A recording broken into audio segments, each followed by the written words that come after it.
public and in private, Donald Trump is reportedly shaken by the prospect of an economic downturn, having pinned all of his hopes for re-election on the strength of the economy. He also woke up to ominous poll numbers from his most favorite network, Fox News, that show him losing to all of the top Democratic candidates for president in 2020. Here are those numbers.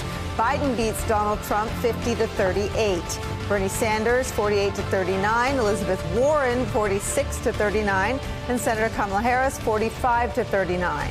And on that topic of the president's political vulnerability, the Washington Post reports, quote, mounting signs of global economic distress this week have alarmed President Trump, who's worried that a downturn could imperil his reelection, even as administration officials acknowledge that they have not planned for a possible recession. The New York Times adds this, quote, in private, he's expressed his own anxiety about the economy taking a dive, knowing that his electoral fortunes are likely tied to it, even as he vents frustration that his opponents are overstating the troubles. As the president's anxiety meter surges, his rally performance, another point of pride for the reality television president, has also taken a hit. The New York Times describes last night's rally like this, quote, his speech was at times a greatest hits album of favorite lines, replaying the 2016 campaign against Hillary Clinton. We should note she's not running this time, and bashing the news media, Democrats, and America's allies in Europe. Typically rambling, veering on and off script, seemingly at random, over an hour and a half, he repeated points he had already made earlier in the evening, as if he did not remember already making them. At one point, he veered so off script, he attacked a supporter for being overweight. That guy's got a serious weight problem. Go home, start exercising. Get him out of here, please.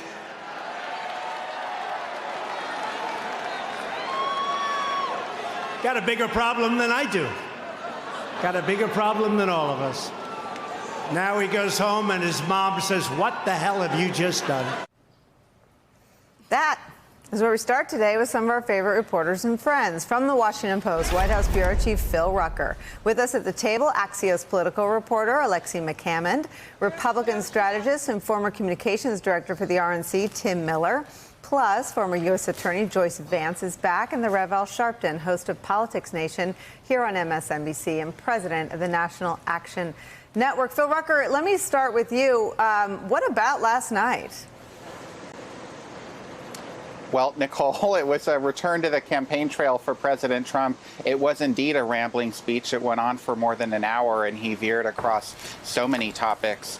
But I found most interesting what he had to say about the economy, which was basically, you've got to vote for me because the economy is strong right now. But privately, our reporting has been that he's quite alarmed and rattled about some of these negative indicators that we've seen this week and over the past couple of weeks, as well as what's happening abroad with some of these foreign countries, foreign economies. And Trump is calling out to CEOs, to friends, to some of his real estate buddies, trying to take their temperature and also voicing skepticism about some of the data that he's seeing, saying some of these statistics are not to be believed because they're cooked up by economists who have an anti-Trump bias. So we'll see how this plays out, but it's not a particularly good sign, I think, for some of his advisors. Okay, because it's Donald Trump, Phil Rucker, let's go high, now low. He attacked a man who turned out to be one of his own supporters. I don't know that there are many schools in America where you could bully somebody like that and not get suspended. Yeah, that's probably calls for a timeout in a lot of preschools in America. But, you know, the White House officials this morning were saying that President Trump actually called that supporter from aboard Air Force One last night on his way back here to New Jersey. He did not apologize, according to the White House. He's not somebody who really ever apologizes, but he did convey to this supporter that he didn't mean to offend him and that he thanks him for his support.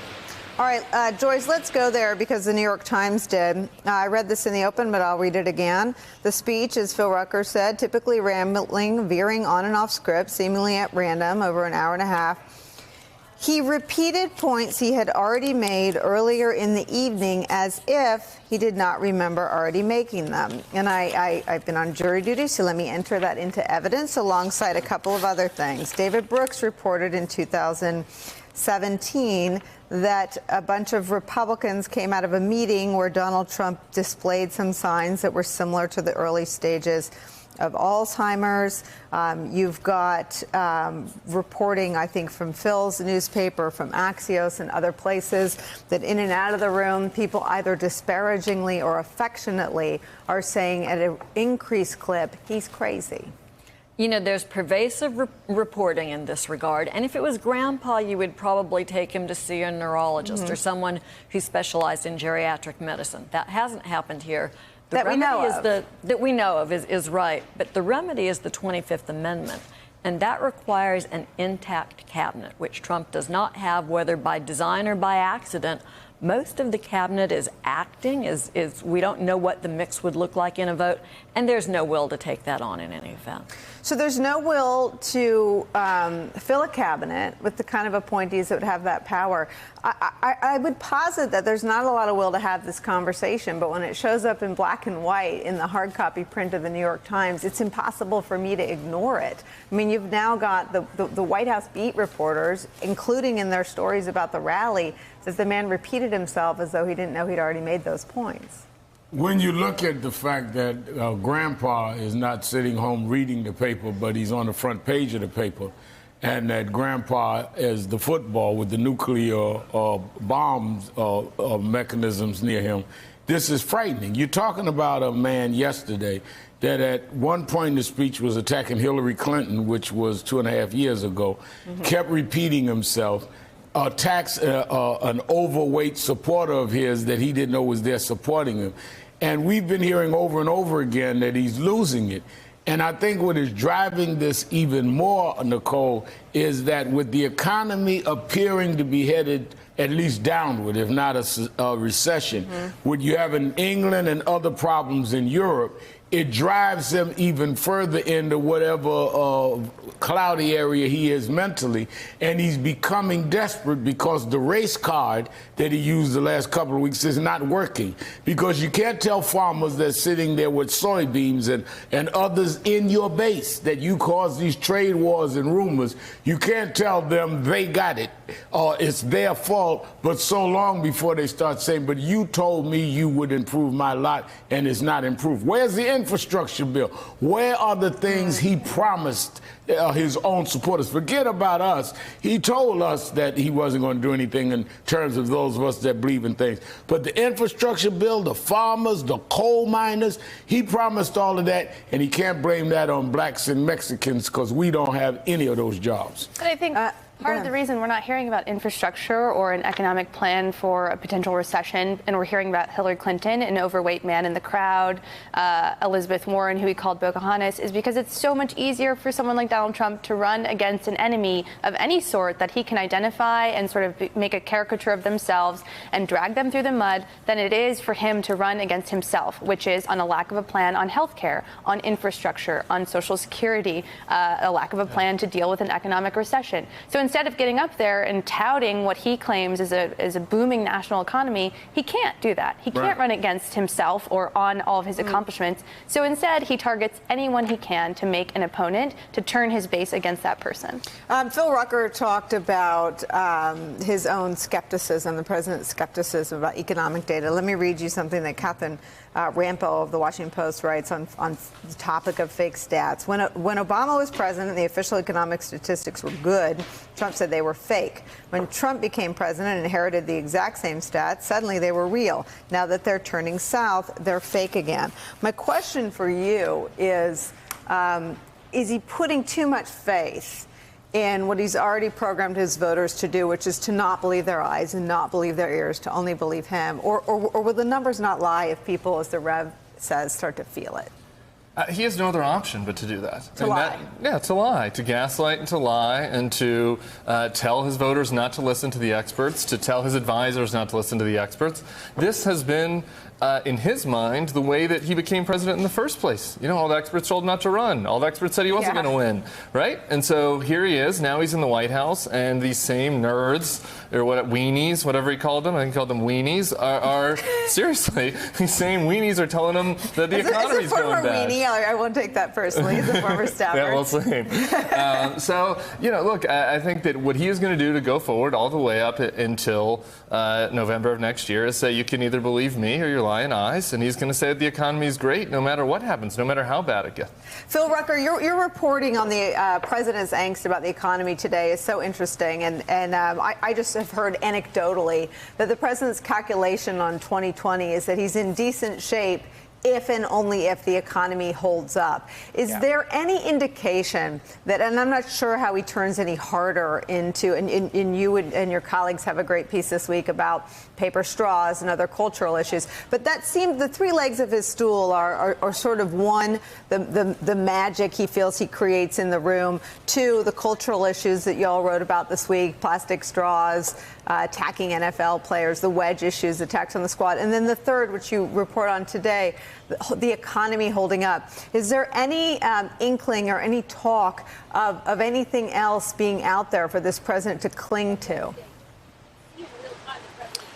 That's about it right now, Nicolle. I mean, the one hope that Trump has is that he could have a huge foreign policy breakthrough potentially between now and the election. He's obviously that's scary. Has his eyes on North Korea, wants that sort of a deal with Kim Jong-un. And if, you know, potentially if there's some breakthrough that we can't imagine happening today, if that were to occur, that could change the dynamic. Similarly, if there were some sort of war or national security threat to the homeland that he was responding to, that could change the political calculus. But right now, the Trump advisors are thinking about the economy. They're thinking about these cultural issues, and that's really the only cards that they have to play. And it's pretty dangerous and risky because unlike in 2012, when Barack Obama was running for re-election in a down economy, Obama had so much sort of popular goodwill among the American people. People wanted him to succeed, that it helped prevent Mitt Romney from winning that election. But that sort of goodwill does not exist, at least according to the polling that we see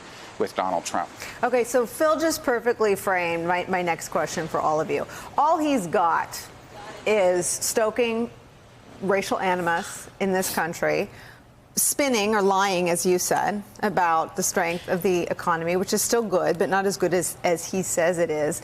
And we've got these flashing yellow lights on the foreign policy front as well. If you look at the polls that we put up at the beginning from Fox News, no less, every single, and I think if you go down farther than the top four, he's still in a very, very, very tight race.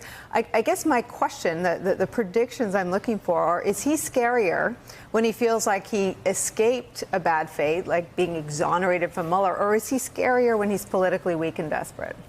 You know, I think he's plenty scary right now, and Democrats should not look at those polls and breathe any kind of a sigh of relief, because there are structural issues built into the election. There's gerrymandering, there's voter suppression, and unless Democrats stay on that down until November of 2020, Trump could pull this off. He'll be dangerous like a wounded animal. Wow. And there is no boundaries to what he will do. Right. Because you're talking about a man that is not only looking to stay in the White House, he's also looking to stay out of jail, or at least the courthouse.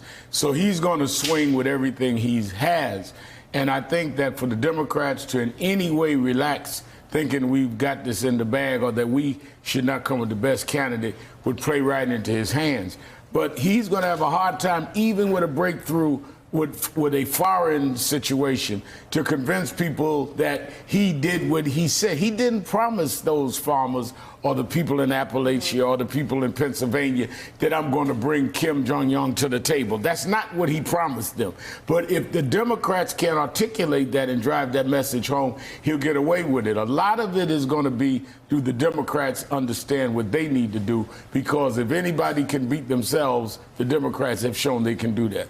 Republicans did a pretty good job beating themselves when they ran against Donald Trump, in fairness. And you worked for Jeb Bush. Just about everything he predicted about Donald Trump came through. The chaos president, you know, that he's a liar, that he debased the office. I watched some old footage of Jeb that Brian Williams played this week, and everything he warned about has come to pass. What's your advice to Democrats as these polls look promising, but I agree with both Joyce and the Rev about the dynamics?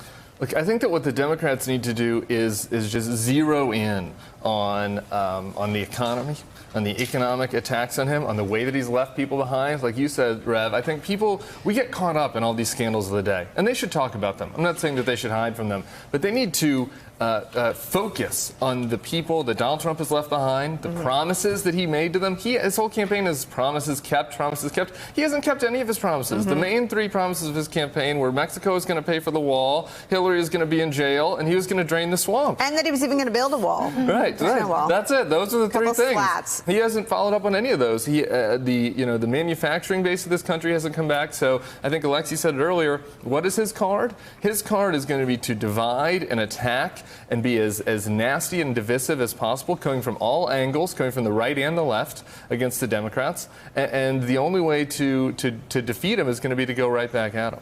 So I've got two questions for you, but just first pick up on, I mean, just from all that you see in your focus groups, this message about the economy that I hear increasingly from Democrats on the campaign trail, from smart Democrats around this table, that does represent both an opportunity for Democrats and a vulnerability for Trump, even with the swing voters you talk to, right? That's exactly right, because these swing voters, whether it's in Pennsylvania or Iowa, Ohio, Wisconsin, Michigan, they can so easily, and these are folks who voted for Obama twice and then switched to Donald Trump, they can so easily regurgitate these national headlines about the economy's doing so well, black unemployment rates are so low, but then we flip it on them and we say, well, are you feeling that personally? Do you see that in your wages, in your paychecks, in your 2 to 3 jobs that you're stringing together so you can afford child care?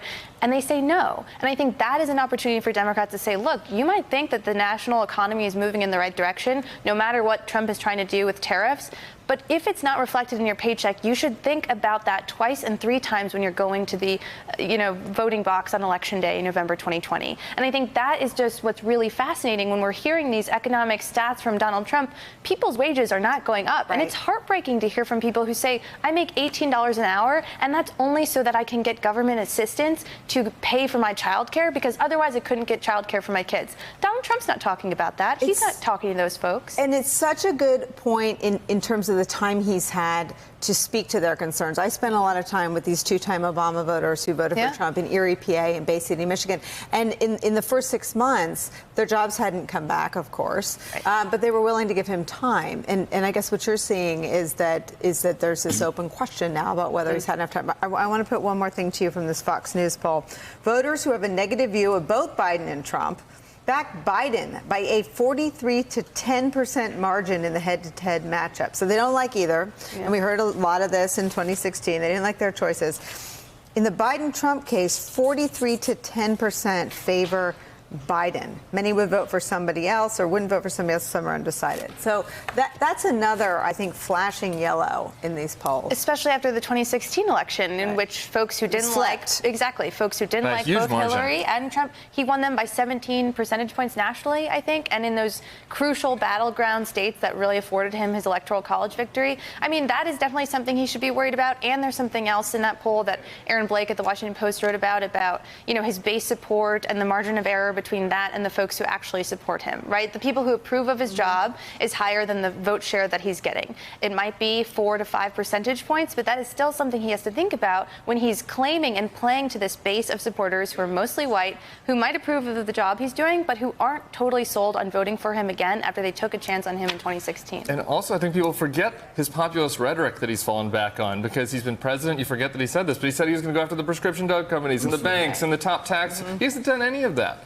And so I think that a lot of those voters who flipped to Obama for him, those are issues that resonate, that kind of get lost in the daily scandal. And now those are socialist issues, according to Trump and Republicans. But you have to remember, when we talk about Obama had a bad economy in 12 and moved forward, he had inherited a bad economy. And people were saying, well, he had to fix it. This man inherited a good economy. No, that's fair. And has not delivered. Right. So he's like a dentist giving you Novocaine, but when the Novocaine wears out, you got a big political toothache, and people are hurting. The Novocaine is wearing off, and you can't get another shot in my jaw, Mr. Trump. Where's my job?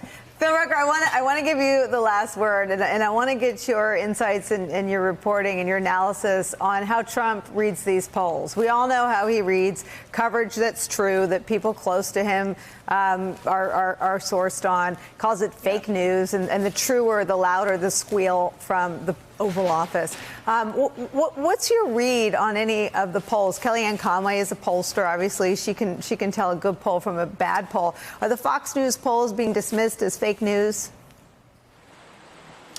Well, publicly, Nicolle, it's a pretty simple way to think about it. If the poll shows Trump winning, it's a real poll, a good poll, a factual poll. If it shows him losing, it's a totally fake, disgusting, biased, rigged poll. But look, the people in the White House, Kellyanne Conway especially, but others as well, and on the campaign know how to read polls. They know that this data is not great for the president, but they think they still have a chance, in part because they view the Democratic field as somewhat weak. But just one point on this conversation we were just having, I kept thinking about a phrase Trump used in the campaign, and it was, "I alone can fix it." And it seems like the real danger for him is that a majority of Americans conclude that he couldn't fix it, that him sort of pitching himself as this genius who could fix everything that ailed our society and our country and our economy, that he's more of a fraud. And that's what a lot of Democratic voters have already concluded, obviously. The question is whether enough of his supporters do. Hey there, I'm Chris Hayes from MSNBC. Thanks for watching MSNBC on YouTube. If you want to keep up to date with the videos we're putting out, you can click subscribe just below me, or click over on this list to see lots of other great videos.